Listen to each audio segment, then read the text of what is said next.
buenos días, queridos amigos y hermanos. Es un privilegio estar esta mañana junto a ustedes y no quisiera empezar esta meditación sin antes tener un tiempo de oración. Señor, te doy gracias por este tiempo, por tus misericordias y tus bondades, Señor.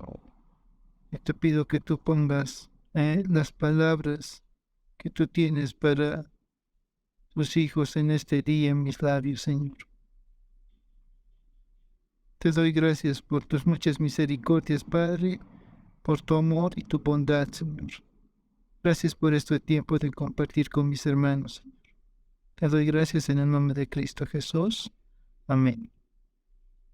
Quisiera comenzar hablando de una nación que estaba dividida, donde dos gobiernos regían cada uno en por sus propios razonamientos. Una nación cuyos cimientos habían perdido y que estaban lejanos a los estatutos y los preceptos que se les había dado, que en antaño marcaban la diferencia entre otros pueblos y otras naciones. Ya no era más uno, ahora estaban divididos entre el norte y el sur. Y habían cerrado sus ojos y sus oídos al que los dirigía, quien era Dios mismo, quien los había formado y los había constituido en una nación. Y es en este entorno, en este escenario, que encontramos al profeta Miqueas, quien está hablando de parte de Dios y les expresa el corazón de Dios hacia su pueblo, hacia sus gobernantes, y les da una advertencia. Y él les dice que por su corazón rebelde sufrirían en manos de sus enemigos. Todo lo que habían construido sería derribado. Todo por aquello que habían trabajado quedaría en ruinas. Y también les dio una palabra de esperanza, que no todo estaba destruido, que también vendría la salvación a ellos. Dios es el que por medio de este profeta recuerda a su pueblo cómo Él había cuidado de ellos, cómo los había amado, cómo les había dado libertad antes, cómo les había sacado de Egipto. Y Él expresa todo esto por medio del profeta Isaías. Dios es quien da a conocer también los pensamientos de los hombres, en qué caminos estaban andando, que podían ellos hallar redención por medio de Dios. Y es en este pensamiento en el que meditaremos hoy. Quisiera que leamos Miqueas capítulo 6, los versos 6 al 8. La palabra del Señor dice así: ¿Con qué me presentaré ante Jehová y adoraré al Dios Altísimo? ¿Me presentaré ante Él con holocausto, con becerros de un año? ¿Se agradará Jehová de millares de carneros o de 10,000 arroyos de aceite? ¿Daré mi primogénito por mi rebelión, el fruto de mis entrañas por el pecado de mi alma? Oh hombre, Él te ha declarado lo que es bueno. ¿Y qué pide Jehová de ti? Solamente hacer justicia, llamar misericordia y humillarte ante tu Dios.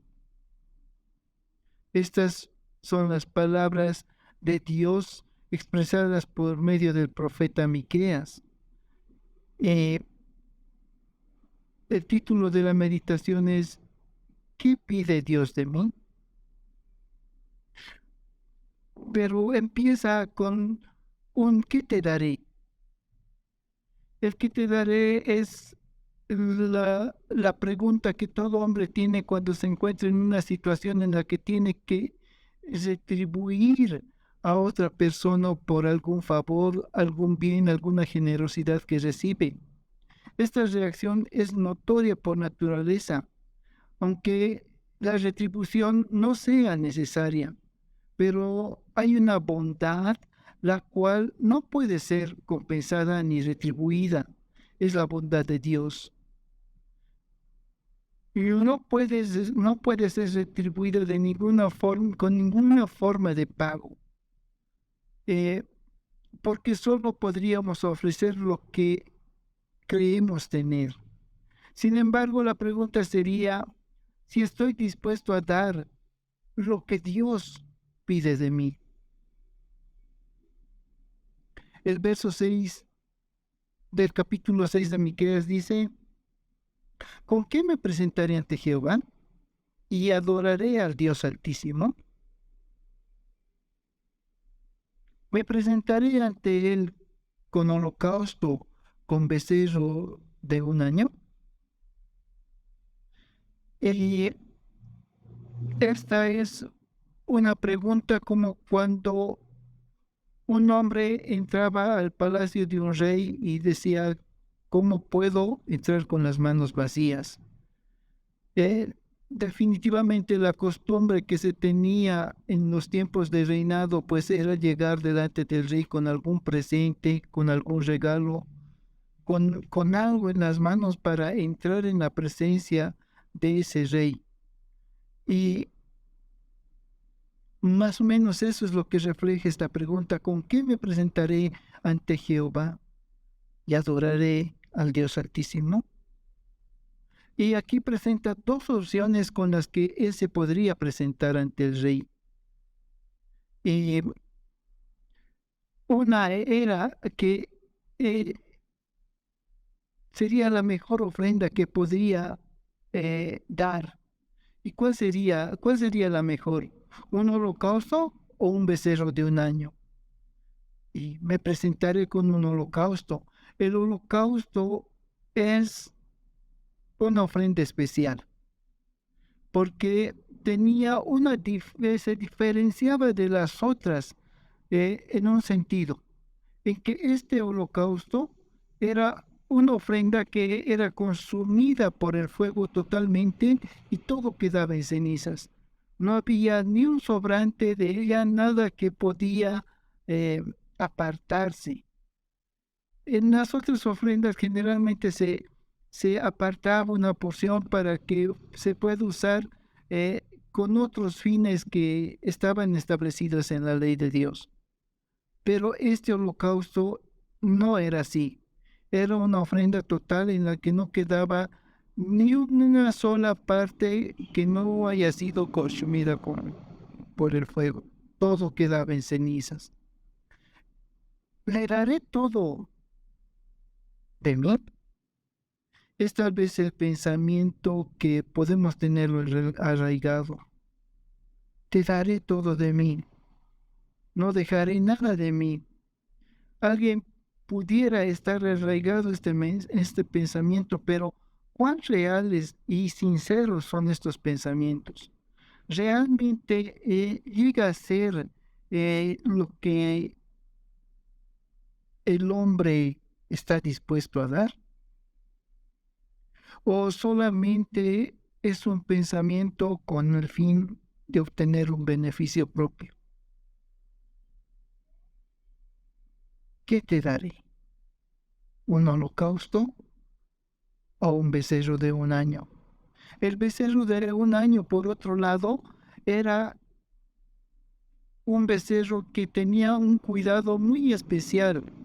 Y como dice en la palabra becerro de un año, es que este animalito era cuidado y alimentado durante un año. Se lo engordaba lo más que se pueda y este tenía un propósito. El propósito era para usarlo en un sacrificio o se lo comía en ocasiones especiales o era ofrecido en una comida a un huésped muy especial. Y uno diría, he cuidado esto para ti, para un momento solemne, te lo doy porque pienso que es el momento indicado. ¿Será que la ocasión es muy importante? ¿O será que mayor que la ocasión es la persona a la que se quiere honrar? ¿Y cuál realmente es la intención de cuidar y engordar un becerro durante todo un año? Yo me puse a pensar en esto, de estas celebraciones especiales, y eh, puedo tal vez considerar en mi corazón que muchas veces podría ser solo una fachada para resaltar no a la ocasión ni al invitado, sino para que aquel que está organizando sea visto de una forma especial. De esta forma quedaría deshecho o destruido el propósito principal por el cual se había guardado este becerro, y que era para un momento solemne o era para brindarlo a una persona muy especial, alguien que se quería honrar. ¿Y cómo es que llegamos ante Dios para adorar? ¿Qué le ofrecemos? ¿Un holocausto o un becerro de un año? Pero ¿cuál es la verdadera intención y sincera a la vez de nuestro corazón? ¿Será genuino el dar esto que queremos darle a Dios? ¿Será esto lo que Él pide de nosotros? Y no queda ahí. Continuemos leyendo el verso 7 que dice, ¿se agradará Jehová de millares de carneros o de 10,000 arroyos de aceite? ¿Daré mi primogénito por mi rebelión? ¿El fruto de mis entrañas por el pecado de mi alma? ¿Qué te puedo dar que sea de tu agrado? ¿Se agradará Dios con...? Y es una buena pregunta hacernos esto. Este verso nos muestra algunas opciones con las cuales se podría agradar a Dios. Y podríamos ver estas opciones. Primero mencionar a millares de carneros. Y los carneros en ese tiempo era un alimento o un bien muy preciado, porque este no solo servía para alimento, como decía, sino que también era ofrecido como un sacrificio mayor. Era un sacrificio mayor al que se brindaba con las ovejas u otros animales. Era utilizado en un sacrificio de acción de gracias. Y también se ofrecía para la reparación de equivocaciones. Y era también utilizado en rituales de purificación. Entonces tenía un gran valor el ofrecer carneros. Y aquí habla de millares de carneros, no habla de un solo carnero, sino de millares de carneros. Dice 10,000 arroyos de aceite. ¿Se imaginan 10,000 arroyos de aceite? Es una gran cantidad. Y es que el aceite era un artículo muy preciado, considerado como riquezas en ese tiempo. Las utilidades que poseía no solo era para la alimentación, sino que también se lo podía usar en la cosmética, en la iluminación y en la salud.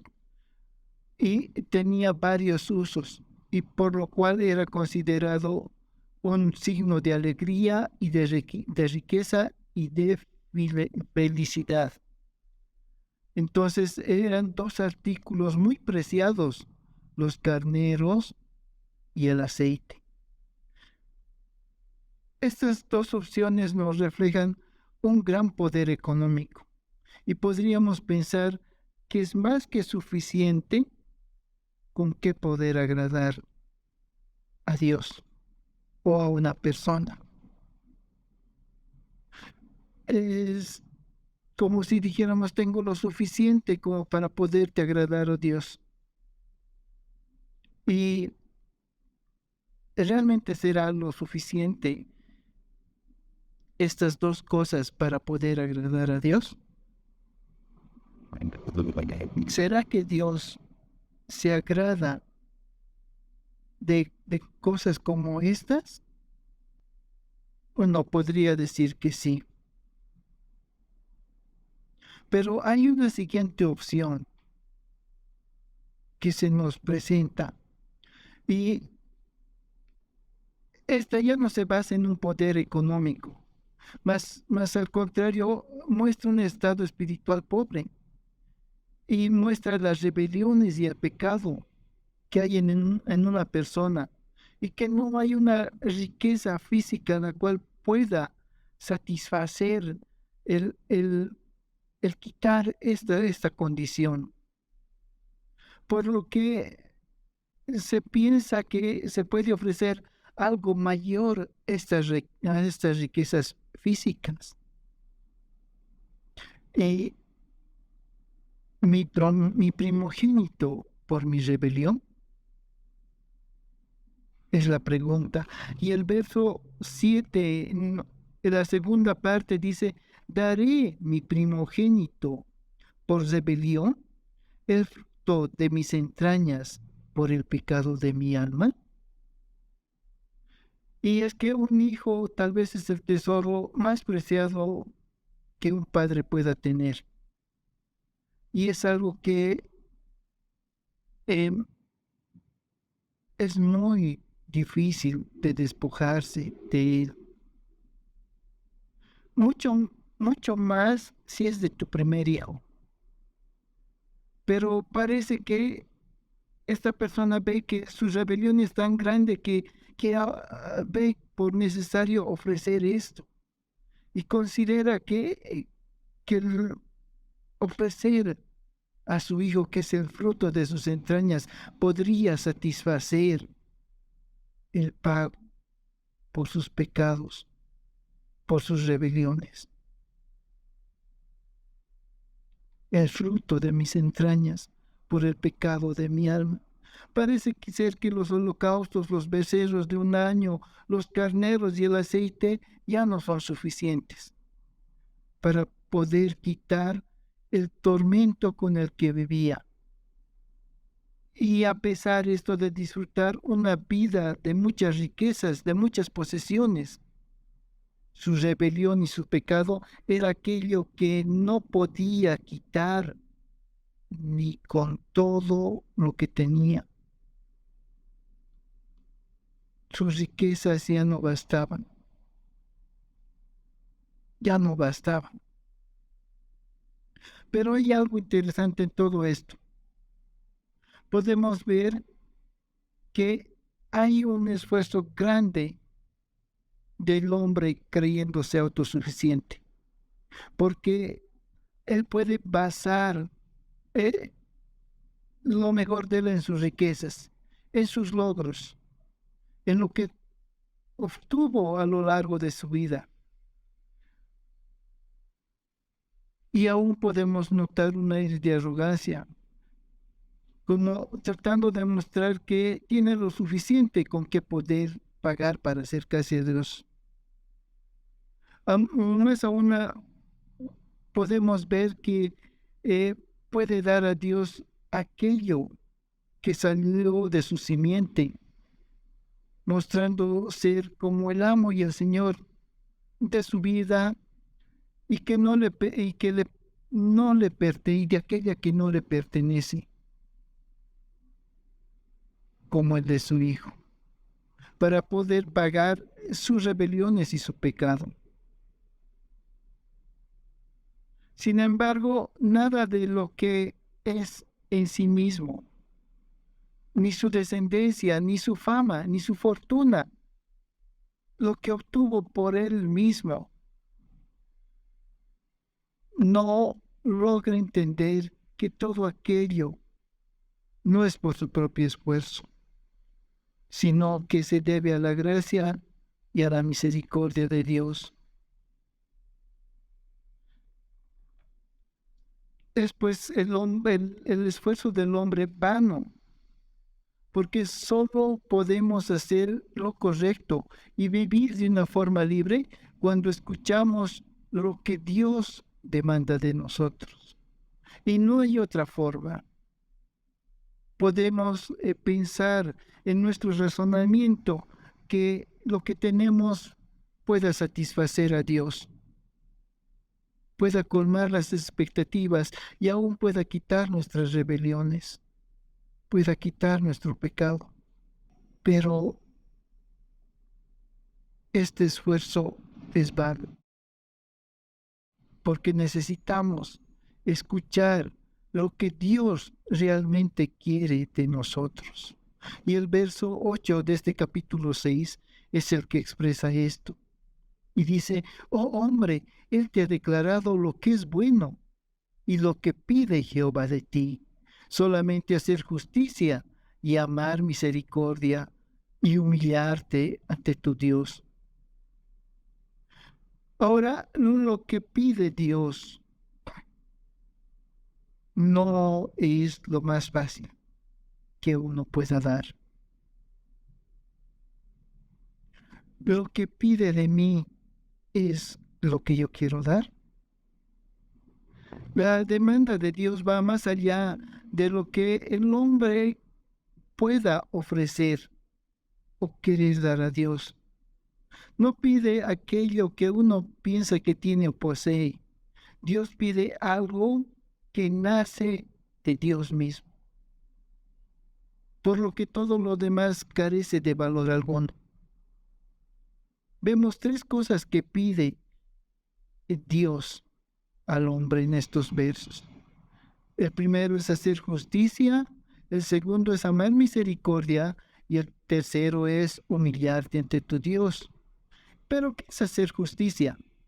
Cuando hablamos de justicia es hablar del derecho natural o moral o legal, una lealtad, una integridad, una rectitud, equidad y fidelidad.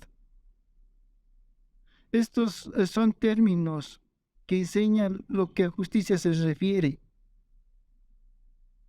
Dios está pidiendo aquello que no se puede obtener por un esfuerzo humano, ni por medio de las riquezas. Al mismo tiempo está dando a conocer la carencia que tenía y en aquello que estaban fallando y que no podían cumplir. No estaban dando a ellos, a sus semejantes, un trato justo.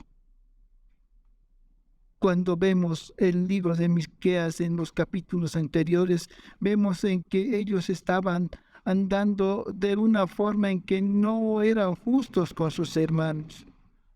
No estaban practicando justicia. No estaban dando un trato justo. Por lo tanto, la justicia que tenían no era la justicia que provenía de Dios. Por lo tanto, no podían ellos ofrecer ni aun esto. Dios estaba demandando una justicia mayor, una justicia que provenía de Él mismo, que no puede ser trabajada ni enseñada por ningún hombre. Y esto solo podemos entender y aprender sometiéndonos únicamente a la justicia de Dios. Aunque les podría decir que la justicia de Dios ante los ojos del hombre puede sonar como injusticia. Sin embargo, la justicia que practica el hombre, Pablo nos dice que es como un trapo de inmundicia, que es algo que carece de valor. Cuando nos hallamos en este punto es que vemos que deberíamos pensar que el hacer justicia es de acuerdo a los términos de Dios, no de acuerdo a nuestros términos. No solo habla de justicia, también habla de misericordia. ¿Y qué es amar misericordia? El amor expresado en este verso es el mismo que en hebreo vendría a ser de origen divino, un amor espontáneo y no egoísta. Una vez más, Dios estaba exponiendo el corazón de su pueblo y de sus gobernantes para que pueda reconocer sus caminos y volverse a Dios. La definición de misericordia en el diccionario es inclinación a sentir compasión por los que sufren y ofrecerles ayuda. Pues esto habían dejado a un lado ellos y no consideraban más a su prójimo, más al contrario, los despojaban de sus bienes. Despojaban de sus bienes al pobre, haciéndose ciegos a la ley de Dios. Y si no podían hacer misericordia, mucho menos podían amar la misericordia. Porque esto significa despojarse de aquello que poseían para dar a sus hermanos y a sus prójimos. Y vivían haciendo lo contrario a esto. Esto excedía sus límites. Quizás era algo inalcanzable para ellos. Estaban viviendo en una época donde lo único que le importaba era uno mismo. Yo y solo yo. Por lo que hacer justicia y hacer misericordia no estaba acorde a los pensamientos que tenían. Esto requería un cambio de mente y debería provenir del mismo Dios. ¿Y cómo es tu justicia? ¿Y cómo es mi justicia? ¿Y la misericordia que practicamos es de acuerdo al amor de Dios?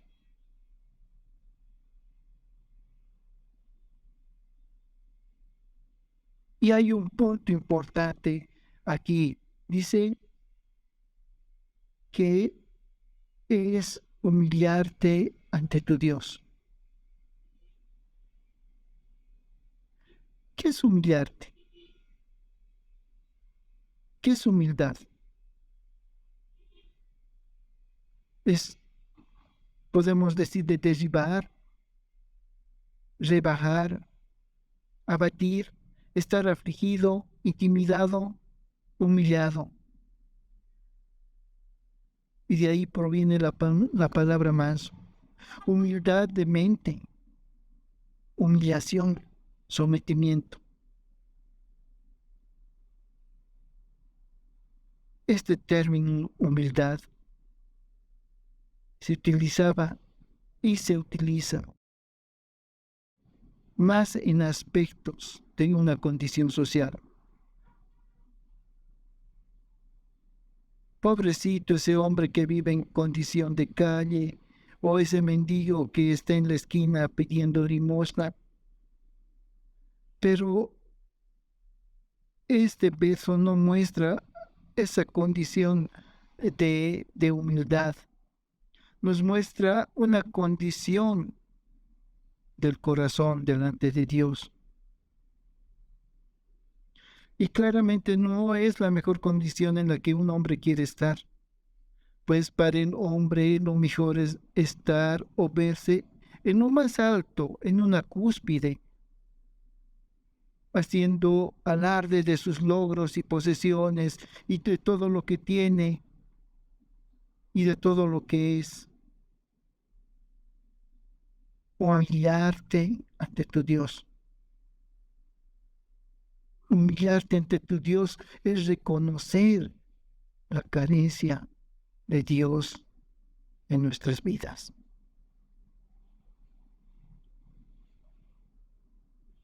Solamente ahí podemos ver que no podríamos hacer justicia ni amar misericordia si no vivimos humillados delante de Dios. Si no reconocemos que somos carentes de Él y que necesitamos de Él para poder hacer las otras cosas.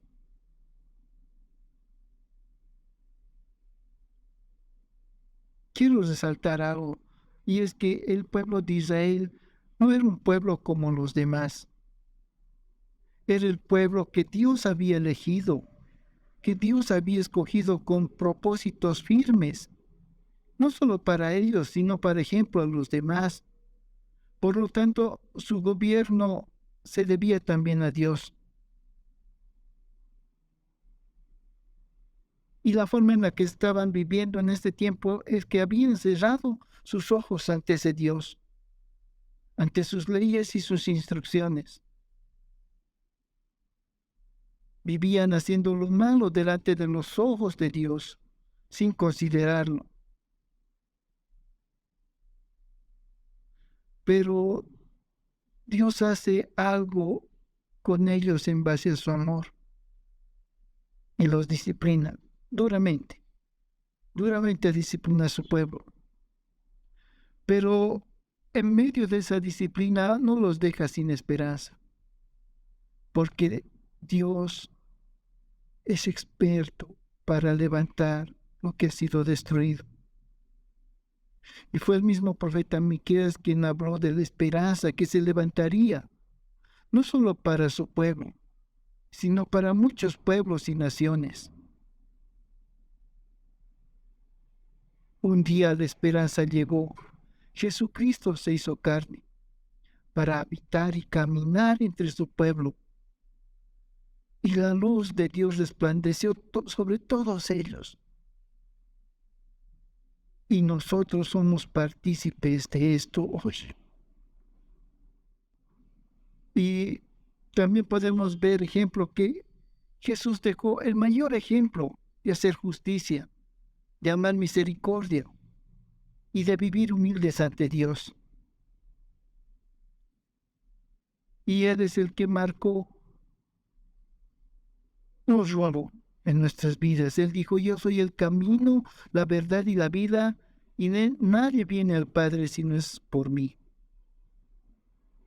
Pero hay aún en medio de su pueblo quienes han cerrado sus ojos y tapado sus oídos para no escuchar sus enseñanzas, poniendo solo su confianza en su vigor, en sus fuerzas, en sus propios logros, en lo que uno cree haber obtenido por sus propios medios, alzando la voz y diciendo yo soy suficiente para mí mismo, cayendo en el mismo estado del pueblo de Dios en el tiempo del profeta Miqueas. Y estamos hablando de su iglesia, que muchas veces ha dejado de considerar al Señor y ha caído en su suficiencia.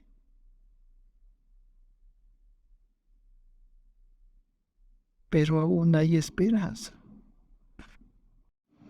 Hacer justicia, amar misericordia, humillarnos delante de Dios. Tenemos que recordar que no es lo que nosotros queremos dar o lo que podamos dar, es lo contrario. Es lo que pide Dios de mí. Es lo que pide Dios de ti. Es lo que pide Dios de nosotros. En Filipenses, en el capítulo 2, desde el verso 5, dice, haya pues en vosotros este sentir que hubo también en Cristo Jesús, el cual siendo en forma de Dios, no estimó el ser igual a Dios como cosa que aferrarse, sino que se despojó a sí mismo tomando forma de siervo, hecho semejante a los hombres, y estando en la condición de hombre, se humilló a sí mismo, haciéndose obediente hasta la muerte y muerte de cruz. Por lo cual Dios también lo exaltó hasta lo sumo y le dio un nombre que sobre todo nombre, para que en el nombre de Jesús se doble toda rodilla de los que están en los cielos y en la tierra y debajo de la tierra, y toda lengua confiese que Jesucristo es el Señor, para gloria de Dios Padre. Este es el ejemplo en vida que habló Miqueas y que se cumplió en Jesús. Y es la vida que todo cristiano debería vivir.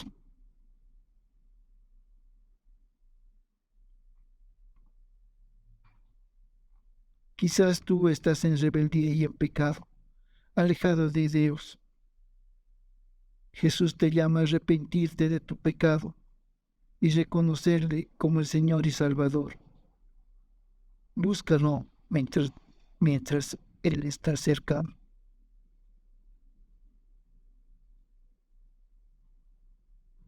Y los que estamos en su reino, no olvidemos lo que Él pide de nosotros: hacer justicia, amar misericordia y humillarnos delante de Dios. Señor amado, Dios bendito, que nuestros corazones estén rendidos delante de ti, Señor,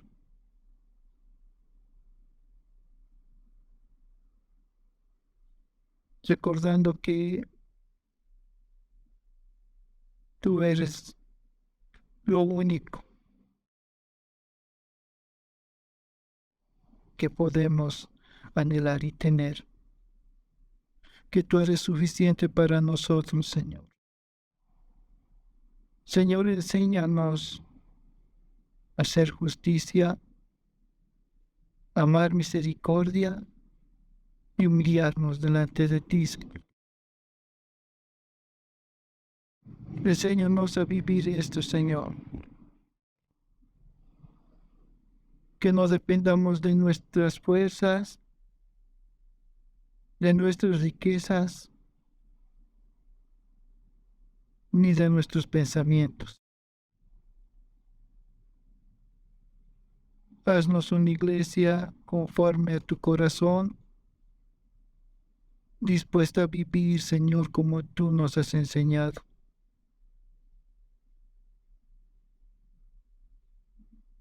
Te doy gracias por este tiempo, Señor, en el nombre de Cristo Jesús. Amén. Muchas gracias, hermanos.